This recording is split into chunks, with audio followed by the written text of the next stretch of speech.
This is an antique doll photo out of a book of mine.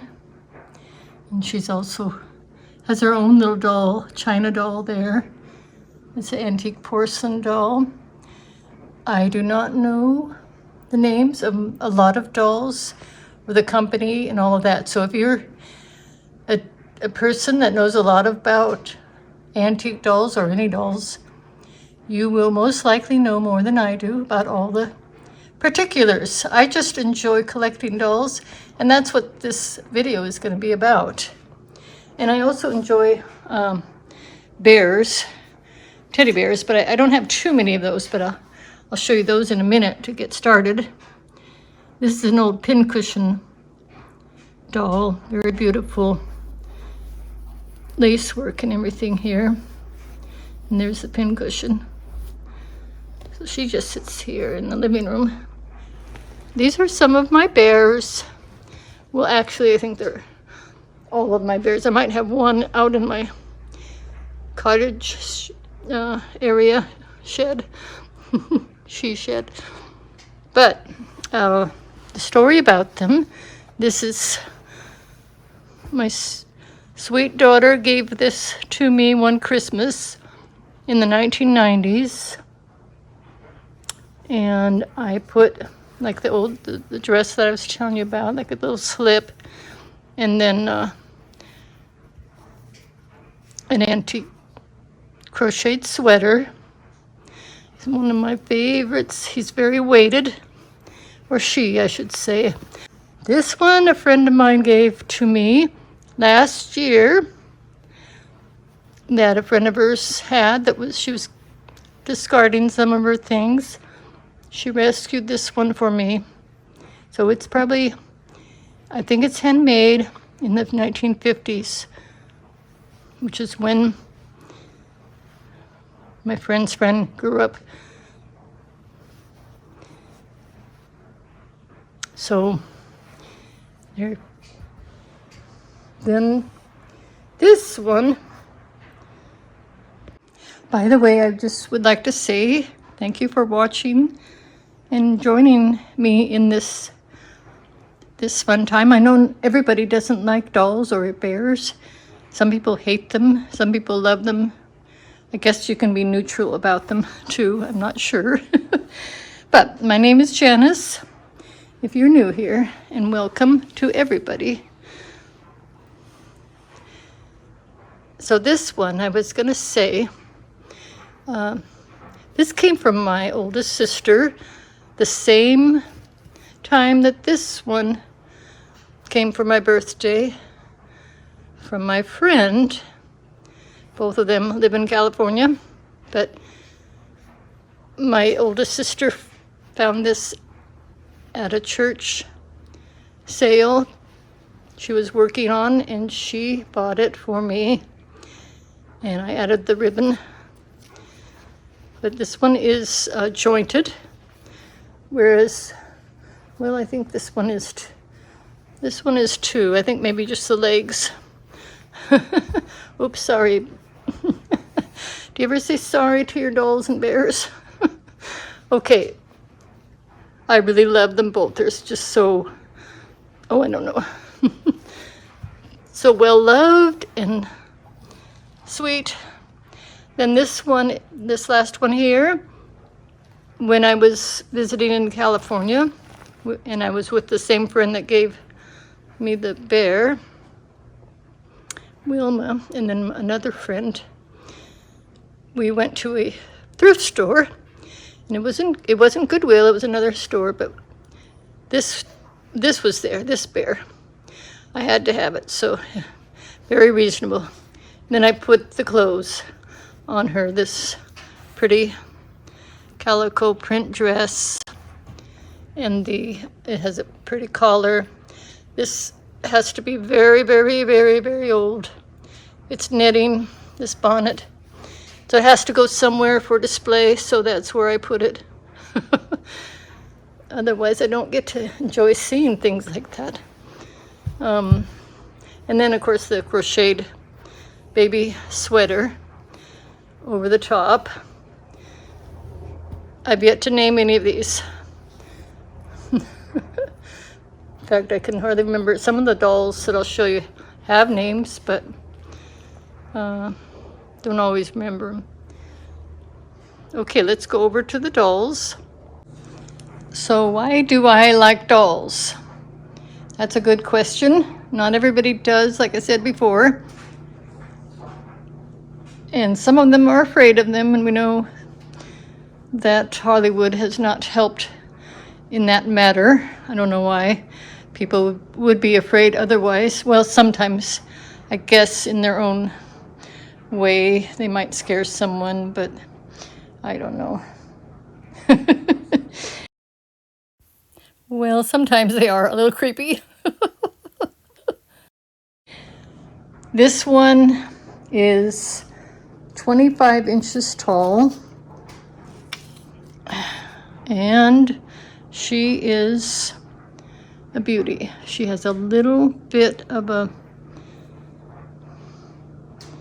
tiny, tiny, tiny chip right there, but that's the only thing wrong with her. I put a new wig on. Well, actually, I found this, my daughter actually found this doll all apart. All the parts were, you know, she was not together. She was not a doll, she was parts of a doll. But they were all there, and they were in a box.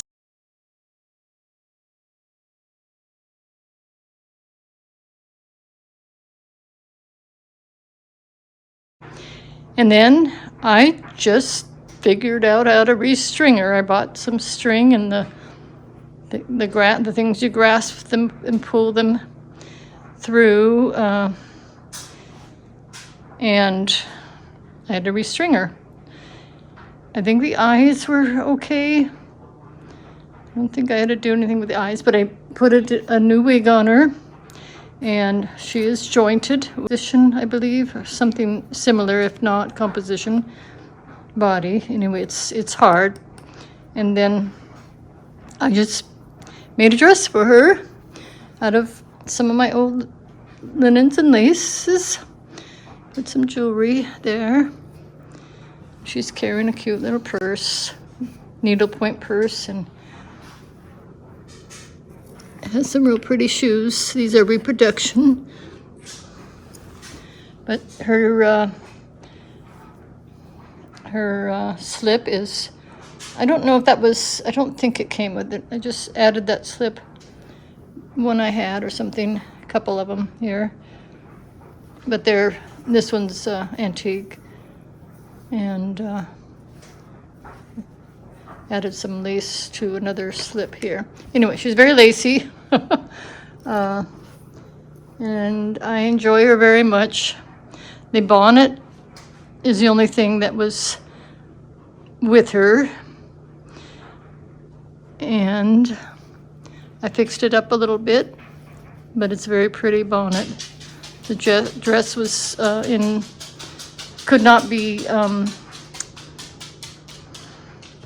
fixed. So I might still have it, I don't know. But anyway, I added some lace to this and fixed it up a little bit. And so this is another antique here, and she's an AM, which is like the generic. If anybody doesn't know about dolls at all, I know something, like I said. She's like when Cabbage Patch dolls were popular. More than popular, but when they were, everybody wanted one. They had a generic brand, and people bought that when they couldn't afford the expensive Cabbage Patch. I actually made my children Cabbage Patch dolls. I don't know, I wish I could have bought them the real thing, but I couldn't, and I did that with Pound Puppy as well. But this is like that, a generic porcelain doll at the time, in the early 1900s. She's about 100 years old at least. Probably way older. She's probably right at 1900, I think. And the dress is original, supposed to be anyway, from what I was told. Her dress and her, it's very, very, very fragile fabric. And she has an underskirt. I had to repair the sleeves by adding some fragile as well lace, delicate lace over where it was torn, and then I did it on the other side to match. And she has mohair wig, and she is about 17 inches tall. I put a little pin there in her hair. Silk ribbon. I added that. Uh-oh. Sorry. Oh, I better not stand her up. While we have her, we're probably done with this one.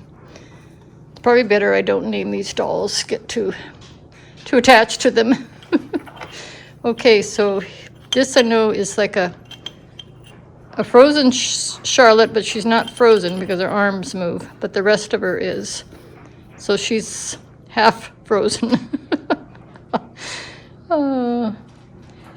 This one, I repainted her hair. She came silver. She's got a little bit of silver left in her hair. But I painted the flower and everything and dressed her. She didn't have any clothes, so I put some clothes on her. And this is one of the dolls that came from my friend Wilma and her sister Ginger, and they made a trip about almost a year and a half, well, yeah, about a year and a half ago, and they brought me a lot of their mother's dolls that she had collected. And these ones here are some of them, and they are from mostly maybe the 1940s, 1930s, 40s, 50s. And again, I will insert pictures of them, how they were. You see them here now. I will have the finished product later of remaking them. So I want to put different clothes and hair on them. I did this one already, but she has a rubber face, so she's probably from the 50s at least.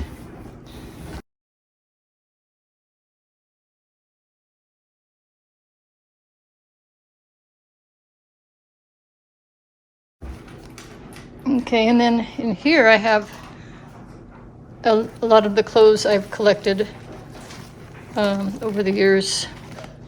And you find them at yard sales or whatever. And these wigs came from when I was making dolls. The wigs will be going on these dolls, and some of these clothes might be making them as well. I don't know for sure. The smallest doll I have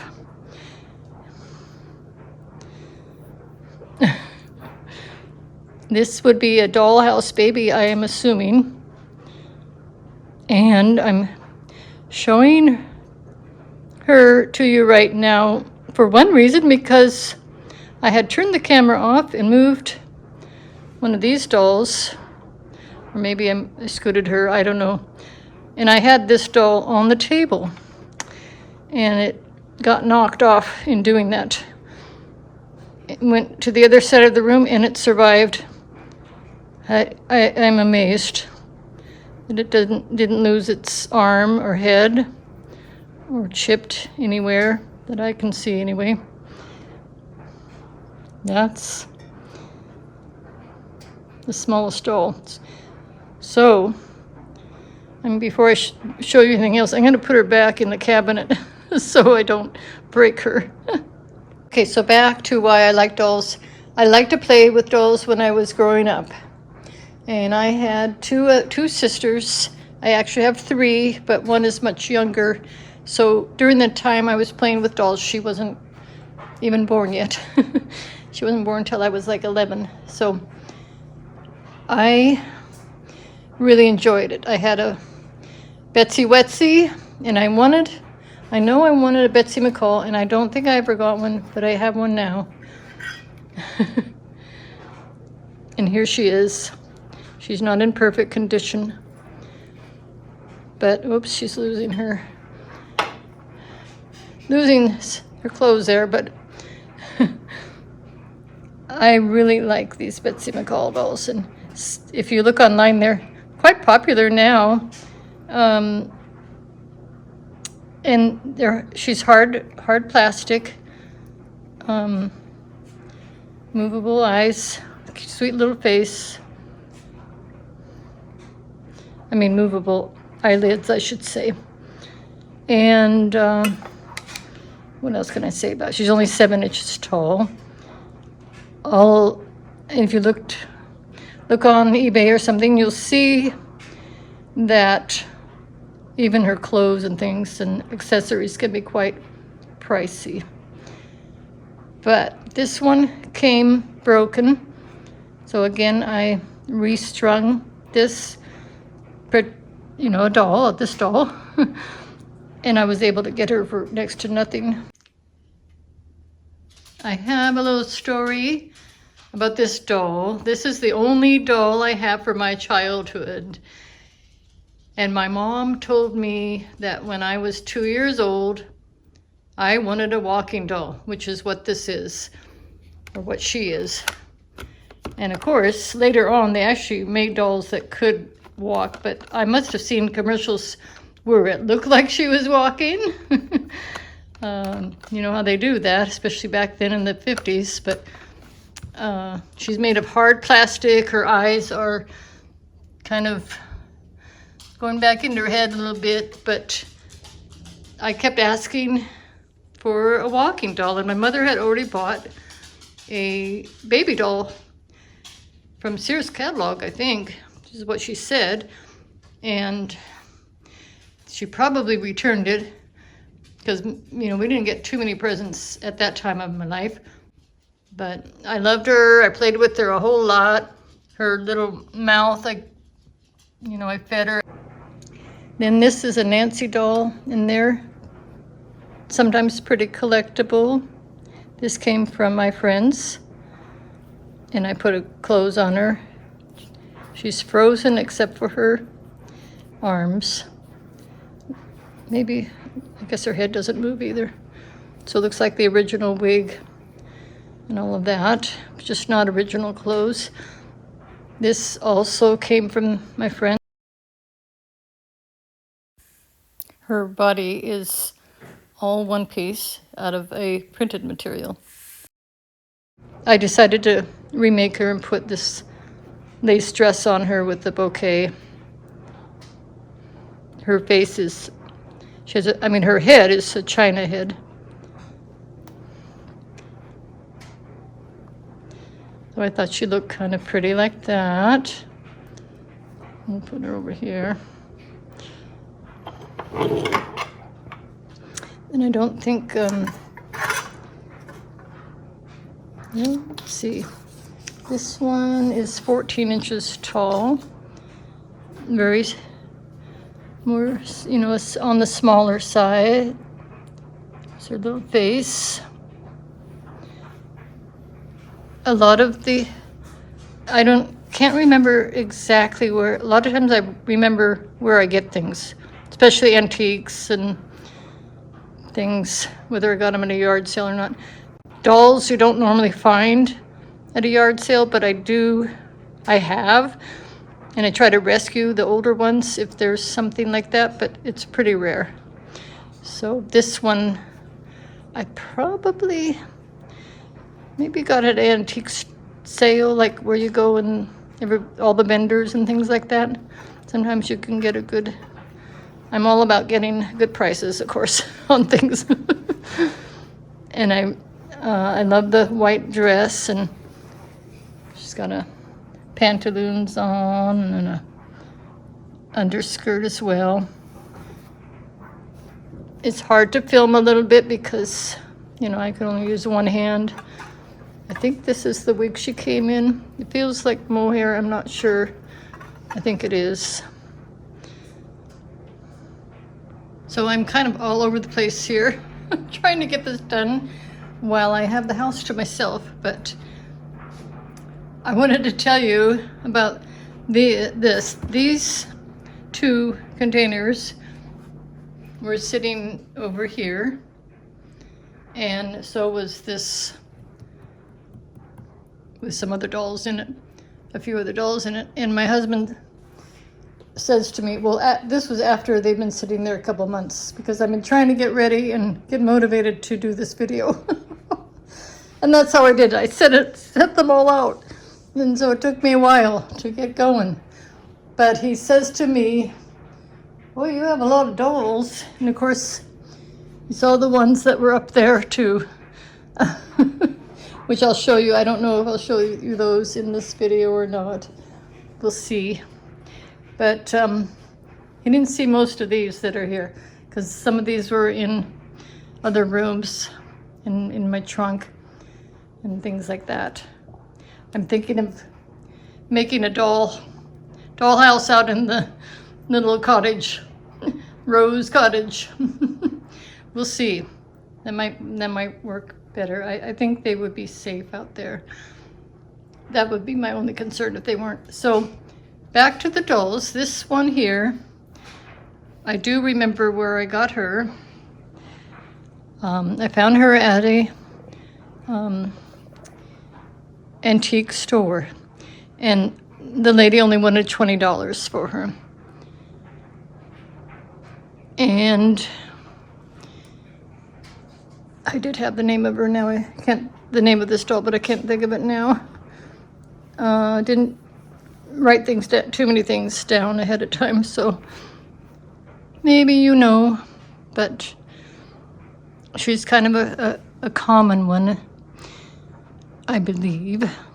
And she is, let's see, she's 15 or 16 inches tall. Doesn't seem that tall, but she is.